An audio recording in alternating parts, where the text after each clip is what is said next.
So somebody posed a question about, are you afraid of losing your job to AI, or at least specifically losing your side gig to AI? And my answer is no, not yet. So AI isn't good enough. Your ChatGPTs, Gemini, your Claudes, it's not good enough now to replace people completely, right? Is it good enough now to do a lot of mundane work like documentation? Yeah. There's an article I read about the jagged edge of AI, and it was basically talking about how the usefulness of AI is very confusing, right? So we have this new technology, but we don't really have a use case yet. So the use cases are jagged in a way where things that we thought would be good for AI fall outside of that realm, but sometimes it jags or zigs, right? The other way, where things that we don't think AI would be useful for are actually useful for, right?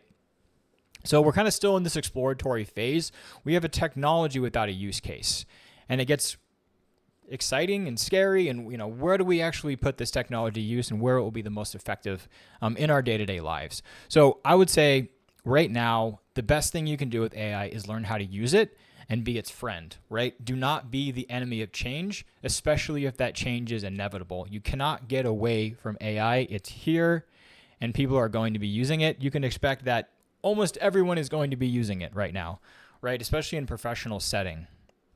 I always tell people, and I encourage companies, it's like, well, if you're not giving employees access to ChatGPT, privacy features, then you can expect that companies and employees are probably pulling tons of public or private data into these LLMs and just exposing that to the rest of the world, right? So the idea is there's a bunch of pressure and there's a need for people to use AI, and companies should admit that, realize that people are probably using it improperly with not the right privacy policies that are in their organization, and they should say, hey, we're going to pay for a license that you can have it privately. That's my pitch for companies to purchase paid licenses of AI tools for their employees. But back to the side gig piece.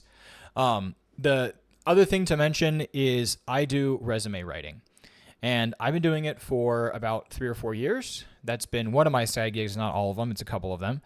But the value that I can add outside of AI is the format and the presentation, right?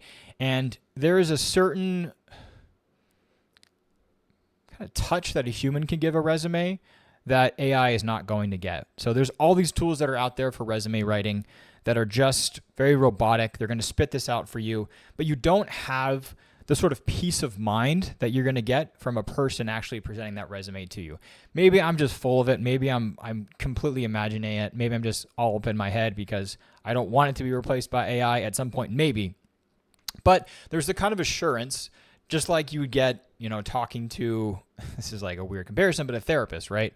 Therapists are going to be better than an AI giving you a diagnosis or, listening to a therapist, right? The same thing for resume writing is like you want someone to review it, and you want someone who understands the industry to give you those pointers, even if that person who's giving it to you is not as powerful as an LLM for giving you those suggestions, right?